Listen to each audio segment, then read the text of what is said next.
All right, welcome back. Lab 8, Muscular System. Looking at the materials, we're going to need some torso models. Oh, we have the lab atlas. That's all the materials we're going to be needing. We're going to be looking at 3 microscopic observations. And they're in the lab atlas also, so we can just draw what we see from those slides. First thing we're going to do is going to compare the 3 types of muscle tissue. And then we're going to look at some microstructures. These are going to include the sarcomeres or the contractile units.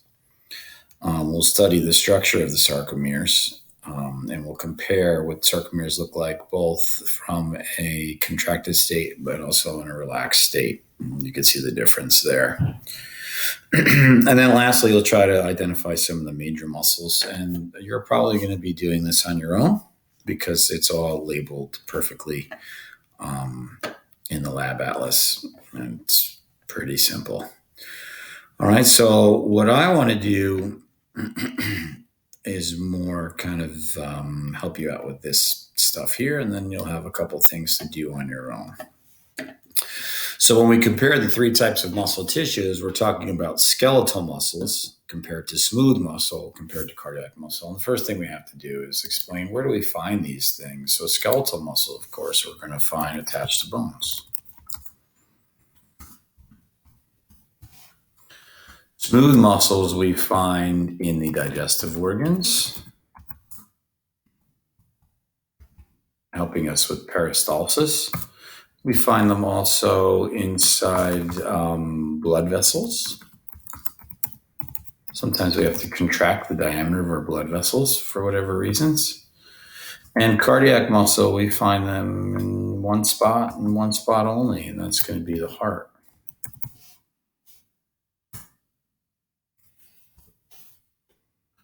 All right, moving on.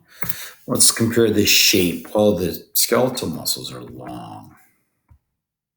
They're long, really long, really straight. The smooth muscles are more of a spindle shape.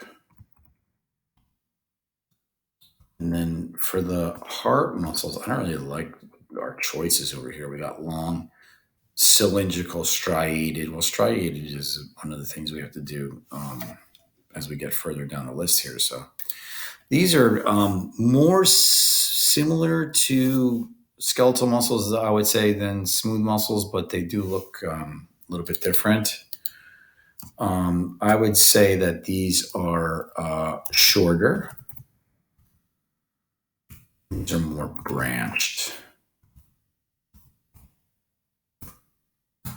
So I'm giving it away now. Which one of these 3 has cells that appear branched? Well, not this one. Skeletal muscles don't branch. These are long and straight, perfect. These are spindle, they don't branch. The only ones that really do branch or have a branched-like appearance would be the cardiac ones. 2 of the 3 are striated. Striated means that you could see, stripes. They look like there's stripes inside of them.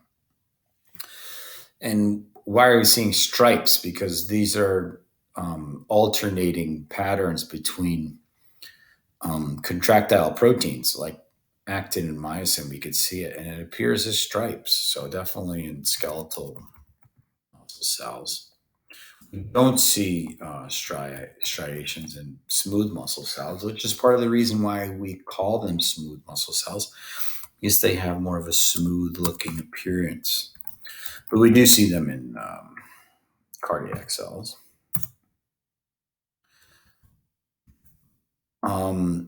Skeletal muscles are multinucleated. This is one of the unique characteristics of skeletal muscle cells. There's more than one nucleus inside of the cell, where the other 2, it's just one nucleus. One nucleus in smooth muscle cells, and there's one central nucleus in the cardiac muscle cells. Voluntary or involuntary? Well, if we could control it, it's voluntary. Of course, you can control your skeletal muscles as you move them. If you want to go to the refrigerator, you could voluntarily choose to go to the refrigerator by moving your skeletal muscles. You cannot voluntarily push food through your stomach, however. So the smooth muscle cells are involuntary, and you cannot voluntarily decide to dilate your blood vessels. And thank God you cannot voluntarily beat your heart. You wouldn't want to do that. So they are involuntary. So we only have conscious control over one of these. Special features, I would say for the skeletal muscle cells, definitely this being multinucleated cells is a not go through. Yeah, it did. Is a unique characteristic. A unique characteristic is this spindle shape of the cells. And over here, the unique characteristic of cardiac muscle cells are these things called intercalated discs. And I'll show you what those are in just a minute. The functions of skeletal muscles. That's body movement. Smooth muscle, it is peristalsis.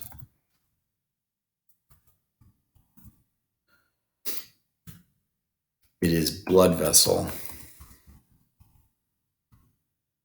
contraction.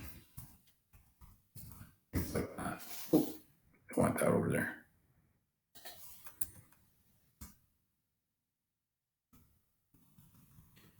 And for cardiac, what's the function? Well, it's to beat the heart, right? It's to transport blood. All right, so this is a nice comprehensive comparison between the skeletal muscles, the muscles that are attached to your bones, smooth muscles, the ones that are in the digestive organs, and cardiac muscle, the muscles found in the heart. This would be a model that we would have on our desks if we were to be in the actual lab. And this shows us a motor neuron making contact with a skeletal muscle cell. And well, it looks like it's making contact, but there should be space in between here. But, for the sake of the model, that would be kind of impossible to do. But we would call this space between the neuron and the muscle cells, it's called the neuromuscular junction, and in this space would be called the synaptic cleft. But you can see this has a striated appearance when you look at it. There's stripes, right? It looks like there's stripes going from left to right.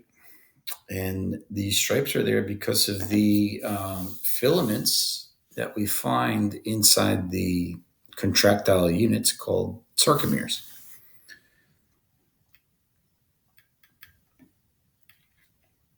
In fact, if we go now to the lab atlas, you can see the whole thing is a muscle cell.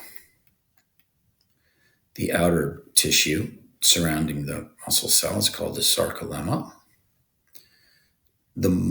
These muscle cells have nuclei that are kind of pushed more to the outside. And there's our neuron. There's our synapse. Zooming in, that's a sarcomere. There's a sarcomere. There's another one. So these are the contractile units, and each muscle cell has millions. There's these different types of bands inside where the thick myosin filaments are. They create what's called the A band, and you can see it's a little bit darker. The M line is the line of separation between the right side of the sarcomere and the left side. The I band is the lighter pink area, and that's where we find the actin filaments. And then the Z disc is at the very end. This is the line that separates neighboring sarcomeres. All right, so this is an actual image of the skeletal muscle cell. We'll come back to that in just a minute. So here we see the sarcomere. We see Z line to Z line. Everything in between is the sarcomere. These dark colored proteins in the middle, the myosin proteins, this is our A band. The lighter colored proteins on the outside, these are our actin filaments, make up what's called the I band. This is in the relaxed state. You can see this M line is here. And this space between the actin filaments is called the H zone. What happens when we go from a relaxed state into a contracted state? Well, the sliding filament theory happens, right? The actin filaments get pushed closer together towards each other, right? So when they come sliding towards each other, this H zone, it disappears. We don't see it over here. So let's fill these little things in here real quick. What happens to the length of the A band? What happens, this band right here? I'm sorry, the A band is the red ones here. What does the actual length of the myosin filaments change when we go from a relaxed state to a contracted state? Well, if I were to measure from here to here and compared to the measurement of here to here, it would be the same. So the A band does not change as the sarcomere goes from a relaxed state to a contracted state, nor does the I band. These actin filaments don't change in length. In fact, if you look at them in the contracted state, they overlap each other a little bit, but their length does not change. Now, what happens with the H zone? There's an empty space here between actin filaments. Well, this H zone completely disappears. We don't see it over here. And what happens to the actual length of the entire sarcomere? Well, as we go from a relaxed state to a contracted state, the length decreases.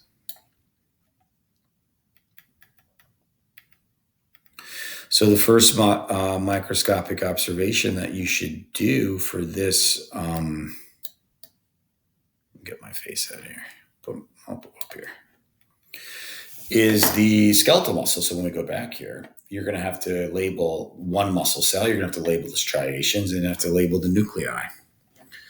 In your notes, what I want you to do is estimate the diameter, thickness of one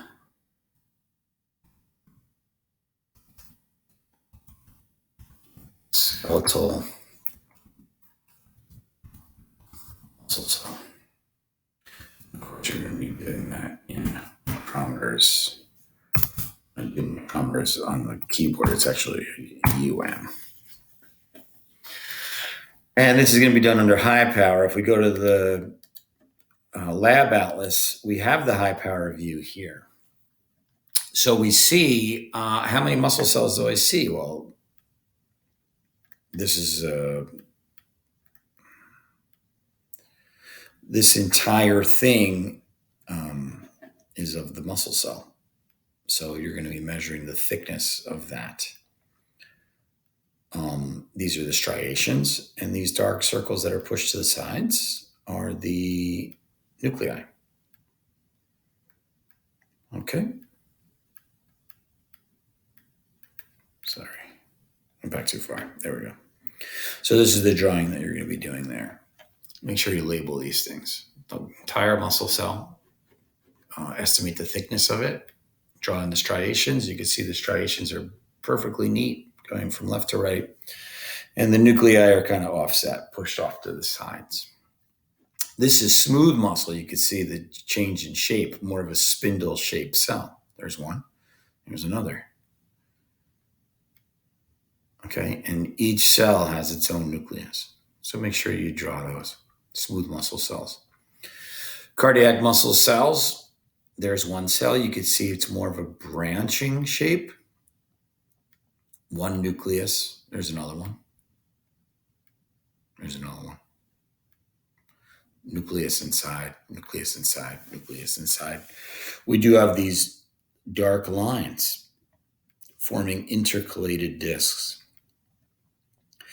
These dark lines called intercalated discs are showing us the gap junctions between neighboring cells. Remember, it's at these gap junctions that allow for really fast cell-to-cell communication. In addition to that, there's striations. Right? If you look closely, you could see stripes. These cells are striped. You can see them there.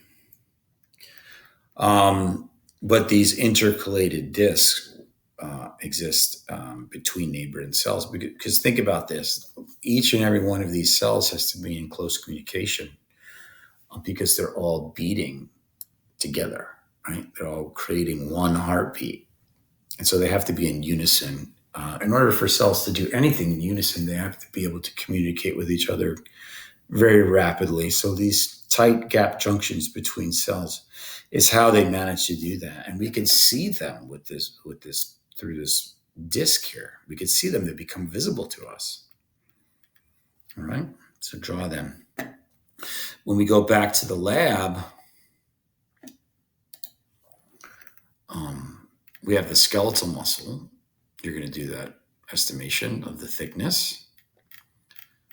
And then we have the smooth muscle. You're going to do the drawing there. You're going to label the muscle cells and the nuclei. You don't have to do any estimating here. Just fill in all these blanks. And then lastly, the cardiac muscle, you're going to have to label the cells, the striations, the nuclei. Make sure that you're showing the intercalated discs. And please make sure that you're showing these when you draw them as, show evidence of branching. All right. And I'm not going to ask you to estimate the sizes of these cells either. So no notes here. We could just add here, however, the intercalated discs. Show the presence.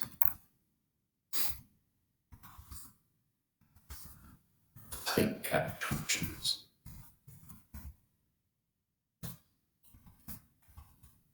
Between neighboring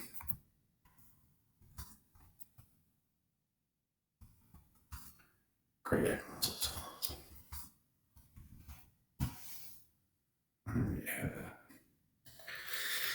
And then really all you have to do is, I'm going to leave a little bit for you to do independently.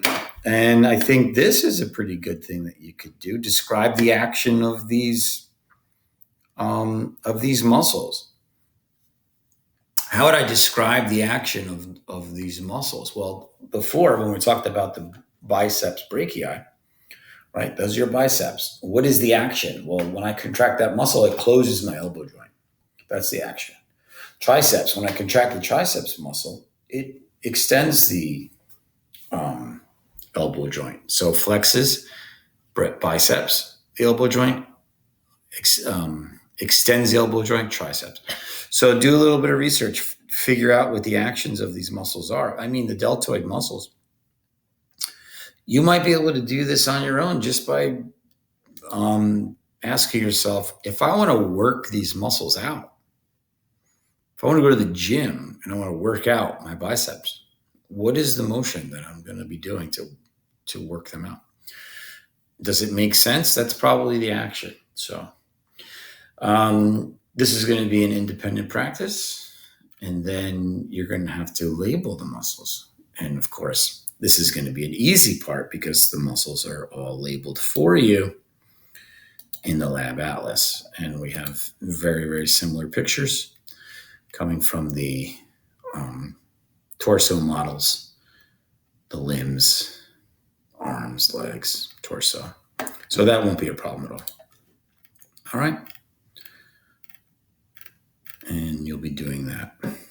Flexion, extension, comparing the biceps and triceps. This would be an antagonistic muscle pairing. Why is it an antagonistic? Because they work in opposites. And that's it. One of them flexes the elbow at its joint. The other one extends the elbow joint, opens it, closes it.